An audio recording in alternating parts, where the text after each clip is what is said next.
Olá, pessoal.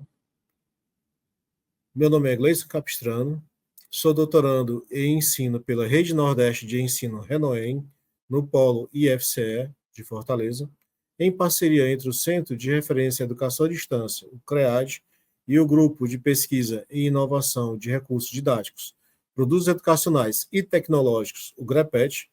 Estamos promovendo mais uma entrevista da série Educação e Inclusão.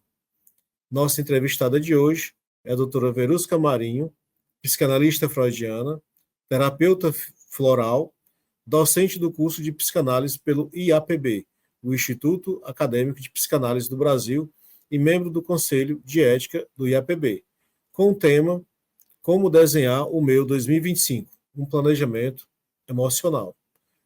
Olá, doutora. Olá, Gleison, tudo bem?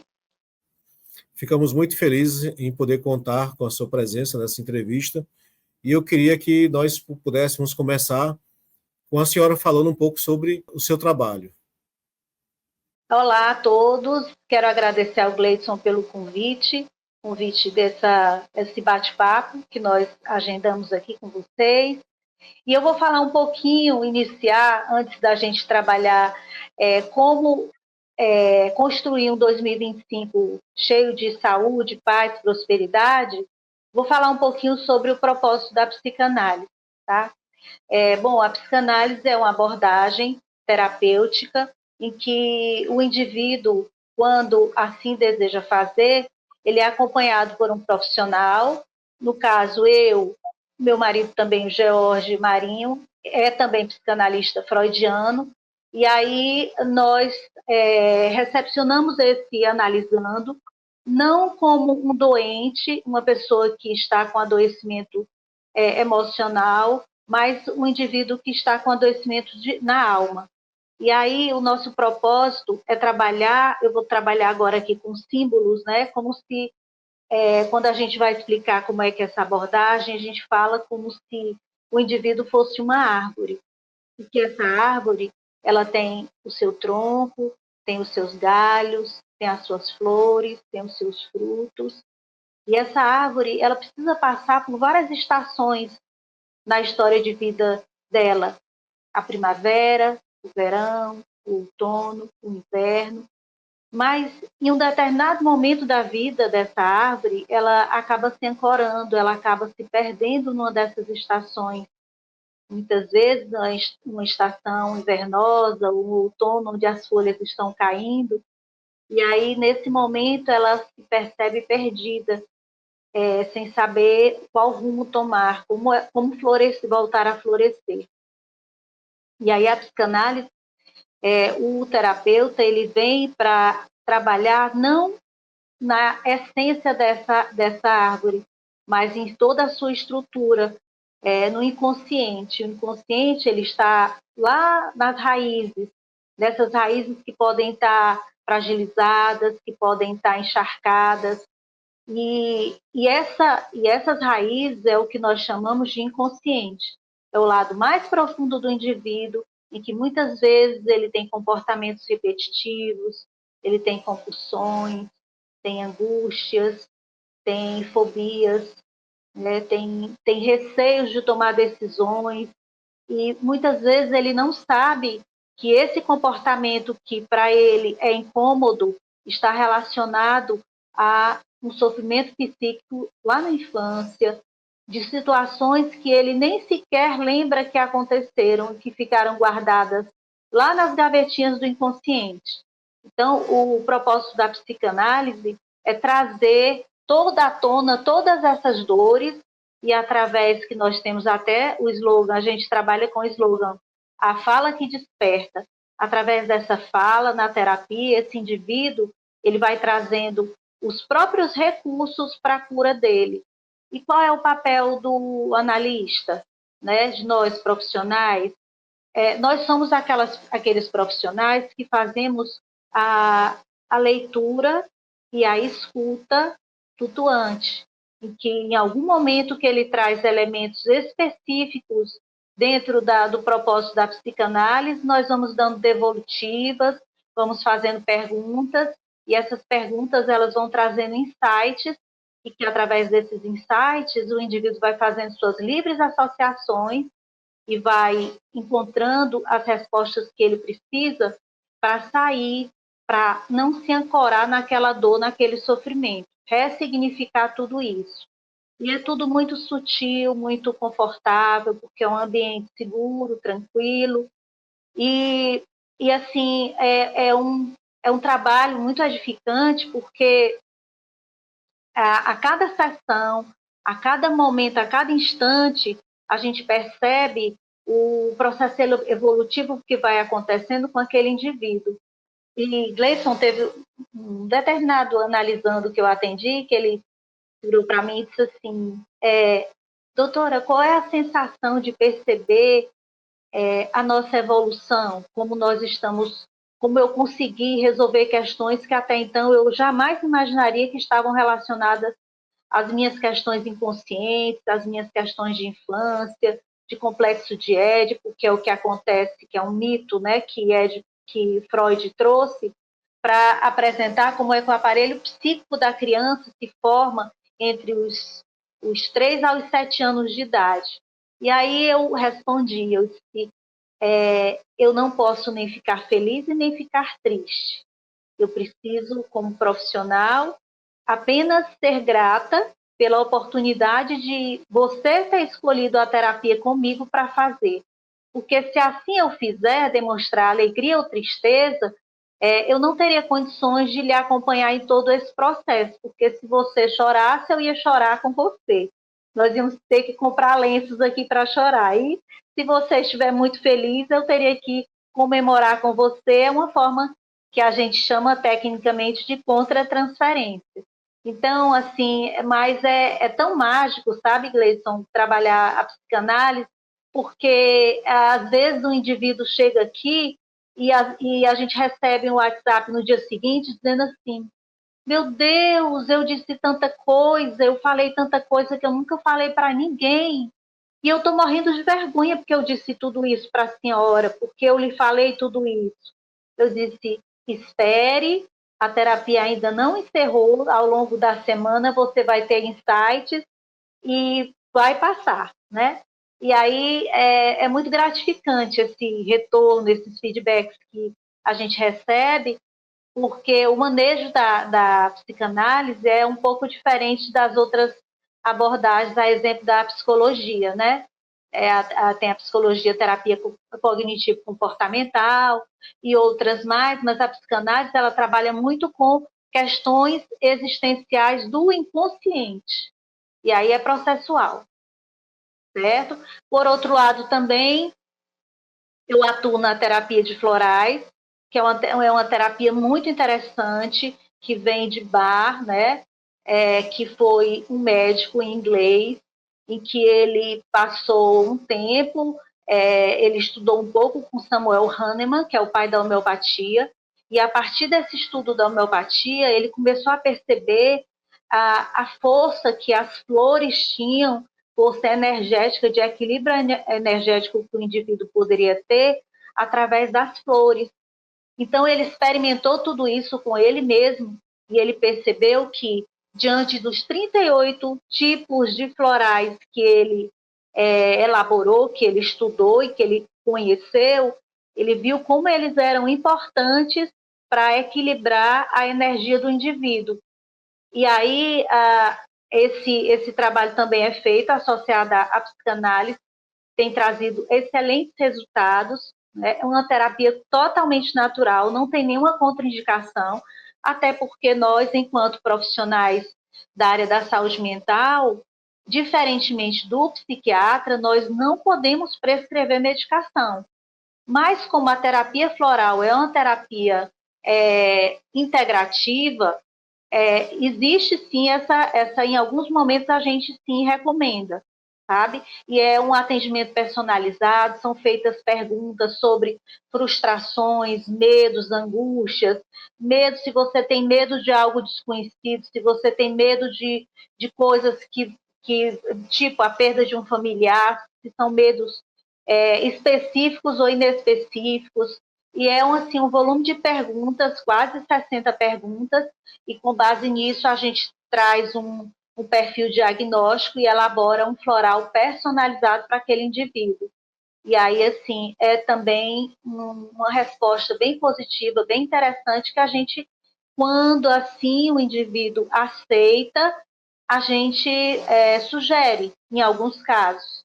Porque aqui, dentro do nosso conceito, né, da nossa clínica, eu e George trabalhamos sempre no até onde você quer ir, o que você quer fazer.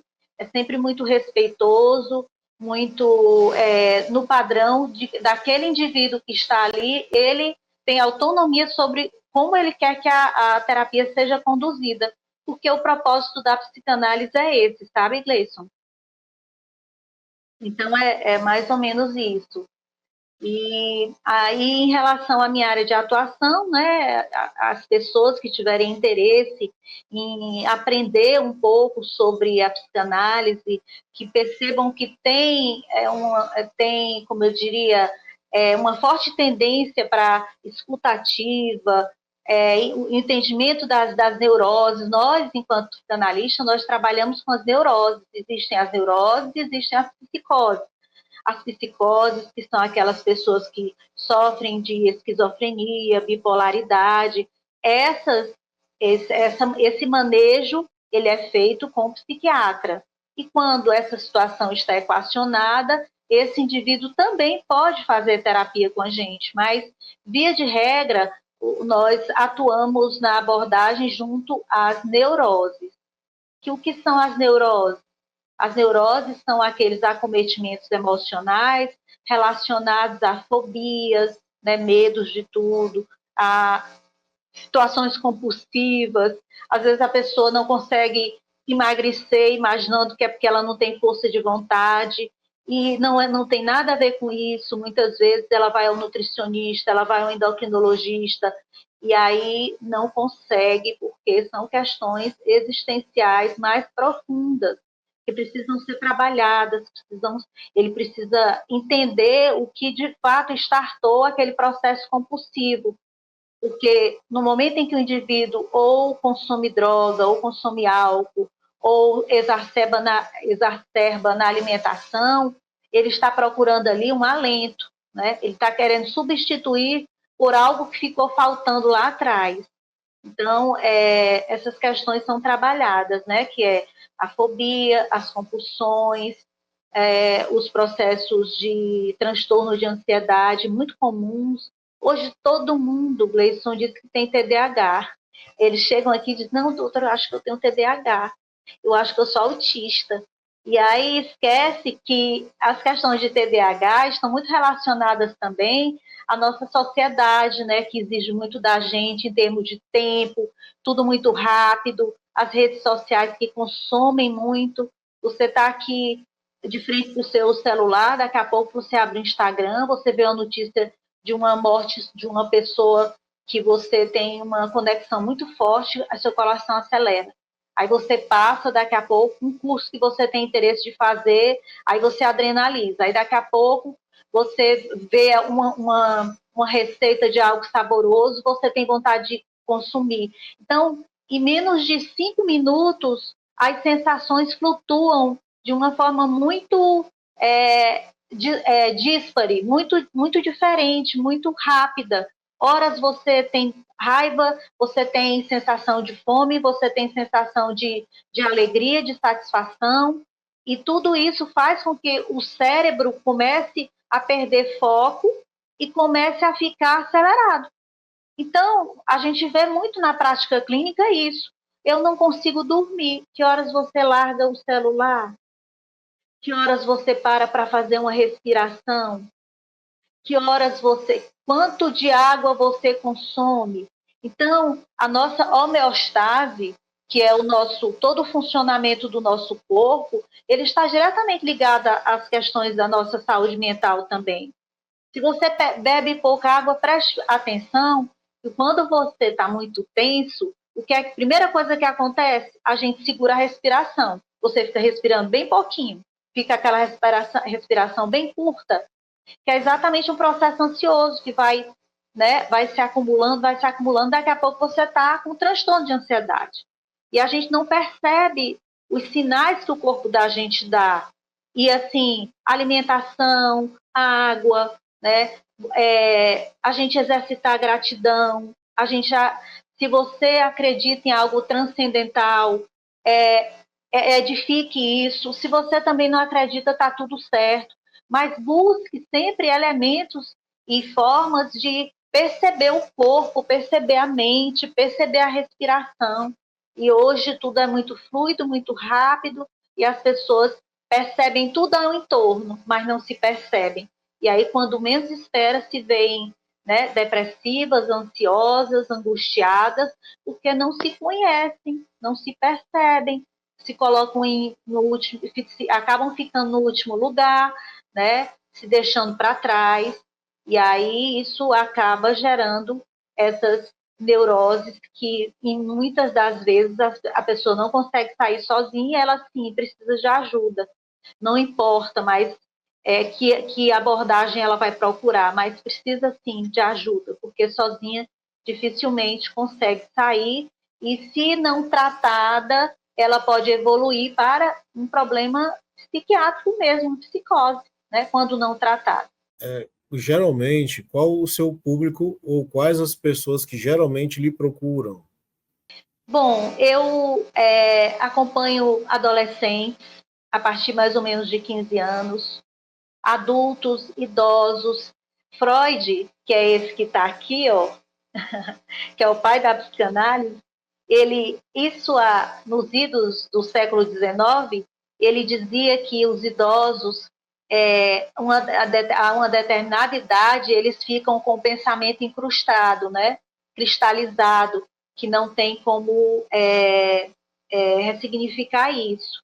Mas dentro da contemporaneidade, com todas essas mudanças que aconteceram, a expectativa de vida que aumentou muito, o idoso que hoje é totalmente ativo, faz atividade física, trabalha, é muito atuante, a gente tem um conceito diferente hoje, de que esse idoso, sim, ele pode ter uma qualidade de vida melhor, ele pode voltar lá na história de vida dele, entender as dores dele, e a partir dessa nova visão de vida, ele ter uma história edificante, né, para o futuro.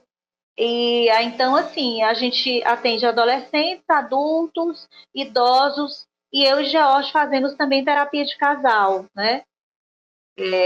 Atuamos também na terapia de casal. E é interessante a nossa proposta, porque sou eu e ele que atendemos o casal. Via de regra é um profissional, né? Mas como ele é psicanalista, eu sou psicanalista, e somos muito bem casados, né? Então é interessante, nós achamos que seria interessante fazer esse bônus de dois profissionais atendendo o casal, né? Não só o casal, mas também outras formas de amar, né? Acontece às vezes da gente atender também outras formas, outras abordagens, e está tudo bem. Quais trabalhos, né, ou quais projetos a senhora desenvolve, vamos dizer assim, na faculdade, né, no nível superior? Porque a senhora é psicanalista freudiana, terapeuta floral e docente do curso de psicanálise, né? Que tipo de cursos É, de trabalho a senhora trabalha os temas? bom, no IAPB, eu como docente, eu ministro uma aula de psicopatologias contemporâneas. Então eu falo um pouco sobre as psicopatologias, os adoecimentos psíquicos, como eles se processam, né? Sobre os mecanismos de defesa. Então a gente trabalha muito sobre isso.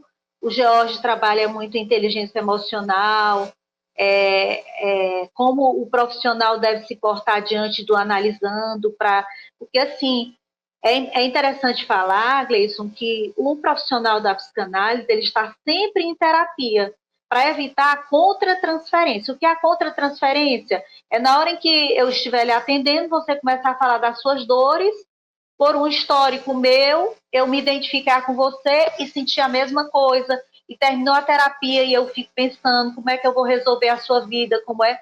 E o propósito da psicanálise, da terapia, não é esse. Então, assim, o profissional na área de psicanálise, ele tem sempre que estar se trabalhando sua saúde mental na terapia, né, exatamente para evitar esses escapes que podem acontecer, né? E aí, assim, por isso que a gente trabalha na formação desses novos futuros psicanalistas, com a inteligência emocional também, que é muito importante, né? A ética, como é que você como é que você aborda o analisando via WhatsApp, coisas do tipo. Então, a nossa abordagem é bem ampla nesse sentido. Doutora Verusca, a senhora falou que trabalha com jovens, né, adolescentes, trazendo para o contexto escolar, eu vi na sua fala que a psicanálise também pode ser muito importante na escola, tanto para os estudantes, como também para os professores, né? Eu sou professor da Sim. Prefeitura de Fortaleza e eu acredito que os professores também devam evitar situações em que eles tenham uma situação de escape, como a senhora falou, né? Nós temos muitos Ah, alunos com problemas e geralmente nos identificamos com esses problemas. Então, o professor também sofre sim. muito com a realidade do estudante. Fale um pouco sobre isso.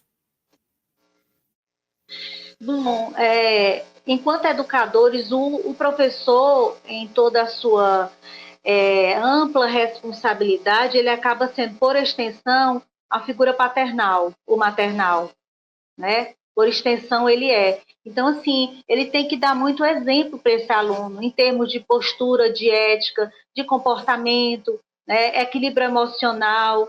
E aí, muitas vezes ele se depara com situações mais críticas em que ele precisa ter condições emocionais para lidar com aquela situação. Né? Isso acontece muito. Briga de aluno, aluno que tenta ser mais violento com o outro, briga entre os próprios professores, discussões, e aí esse processo de amadurecimento, ele perpassa o autoconhecimento. Como eu estou preparado para lidar com as situações existenciais desse jovem que está em formação ainda e que a maturidade emocional dele, psíquica, da evolutiva dele é bem menor que a minha. Então, quais são os elementos que eu posso trabalhar esse aluno? Como é que eu posso trabalhar minha emoção dia a dia para que eu não, em algum momento, eu fique emocionalmente comprometido com algo mais grave que aconteça, né? Que às vezes há uma desestruturação total, a pessoa fica sem condições nem de falar. Então, essas questões precisam ser muito trabalhadas. Eu acho que a figura do professor é uma figura de acolhimento, de diálogo com a família, com aquele aluno, de disciplina também. Nós precisamos ser disciplinados. A gente tem que entender que o aparelho psíquico de uma criança e de um adolescente é muito menor que o nosso em termos de evolução emocional.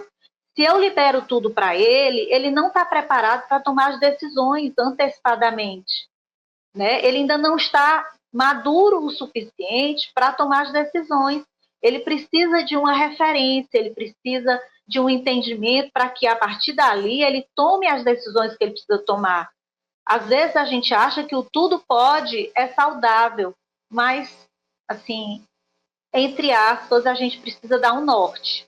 Não só a figura do professor, como a figura do pai, da mãe, daquele que é um representante para aquele indivíduo em que ele pode ter como uma referência de vida. E quando ele não tem essa referência, ele acaba se perdendo. Então, o limite também ele é importante.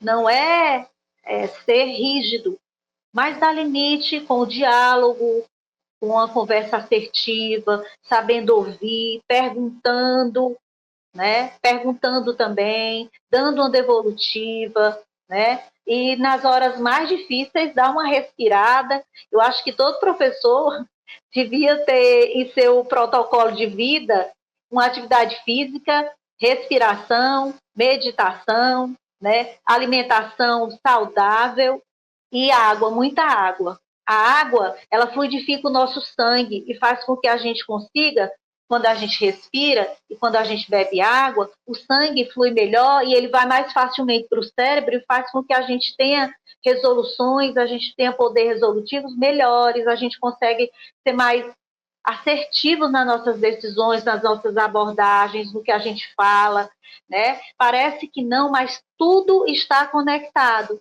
né? Quando a terapia é importante, o professor ele não pega só um aluno bom, ele pega o aluno estressado, o aluno que é dependente químico, o aluno que foi vítima de estupro, é uma realidade nossa, a gente sabe disso, né? Essa criança, ele vai pegar perfis diferentes, mundos diferentes, e para cada mundo ele vai ter que estar inserido como uma referência. Então, para ele ser isso, ele precisa estar muito bem preparado em todos os aspectos da vida dele, né? Senão ele acaba se perdendo. Doutora Verusca, nós temos uma limitação de tempo e a conversa está tão boa que se eu pudesse, eu perguntava, acho que vai ter o segundo momento, eu acho que vai precisar, porque o assunto está muito interessante, mas por enquanto, né, nós precisamos nos direcionar para os momentos finais. A senhora está à disposição de falar. Tá. Já passou meia hora, 27 minutos, e está assim, Puxa está muito vida. bom. Pois não é, está muito bom o tema. Eu sou professor e eu concordo que nós, professores, precisamos desse momento de descanso, de respiração, de um pouco de floral, né? De terapia também, né? De busca com o profissional. Eu acredito que é muito importante, tanto para o aluno como para nós, né? Tanto para o estudante como para o docente. Mas, por favor, fique à Então eu vou vontade. deixar aqui a deixa, viu, Gleison? Nós Tá estamos bom. no Black Friday, nós estamos no Black Friday, e os que estiverem aqui nos assistindo e que queiram ser atendidos por mim ou pelo George, tanto terapia floral como psicanálise, a gente vai fazer um pacote especial para professores e alunos que façam parte do Instituto, tá? E é só falar com a gente pelo WhatsApp, a gente atende aqui no Shopping Aldeota, no nono andar, e aí é só agendar e a gente depois vê um pacote legal. Posso mandar até um banner, um digitalzinho para você, Gleison, para você passar para o pessoal se tiver interesse em fazer atendimento com a gente. Nós podemos colocar aqui na descrição do vídeo Instagram, e-mail, WhatsApp, o que a senhora preferir. Depois a gente vai colocar aqui na descrição do vídeo como quem está nos assistindo pode lhe procurar, ou procurar o professor George, ou a clínica, Sim. né? Como se comunicar para, com certeza, ter esse momento. Então, Ok. eu fico à disposição para agradecimentos, palavras finais. Nós já estamos, infelizmente, acabando. Nós estamos, eu acho que vai ter que ter o segundo momento, a segunda entrevista para continuar. O assunto está muito bom. Mas fique à vontade para as Que palavras. bom.